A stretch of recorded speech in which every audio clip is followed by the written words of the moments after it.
আসসালামু আলাইকুম। সবাই কেমন আছেন? আলহামদুলিল্লাহ আমিও ভালো আছি। ফাঁকা শহর, ফাঁকা রাস্তা দেখে আপনারা অবাক হয়ে যাচ্ছেন, তাই না? আমিও মাঝে, মাঝে অবাক হয়ে যাই। ফ্রাইডে সকালবেলা বাহিরে গেলে এই চেনা শহরটা না আমার কাছেও অচেনা লাগে। আর আমার কাজ ছিল এইজন্য আমি সকালবেলায় হোপ মার্কেটে চলে যাচ্ছিলাম। কারণ সন্ধ্যার সময় এত পরিমাণে ভিড় হয় হোপ মার্কেটে, আজকে ফ্রাইডে ছুটির দিন। এজন্য আমি চাইছি যে ফাঁকার মধ্যেই আমি কাজগুলো শেষ করে আসি। বিকেলে হয়তোবা অনেক দোকান বসে, কিন্তু সকালে অনেক বেশি দোকান বসে না। কিন্তু তারপরে আমার যা প্রয়োজন ছিল আমি পেয়েছিলাম।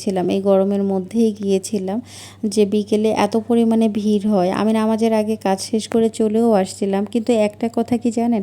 ভাগ্যে যেটা লিখা আছে সেটা আপনার হবেই। কিন্তু আমাকে আবারও একটা ভুলের কারণে সেই সন্ধ্যার সময় আবারও এই ভিড়ের মধ্যেই আমাকে যেতে হয়েছিল।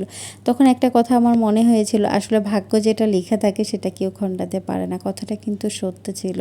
আর দুপুরে আসার সময় আমি খাবার কিনে নিয়ে আসছিলাম, কারণ এই গরমের মধ্যে বাইরে থেকে আসার পর আমার খুব খারাপ লাগছিল, রান্না করতে ইচ্ছে করছিল না।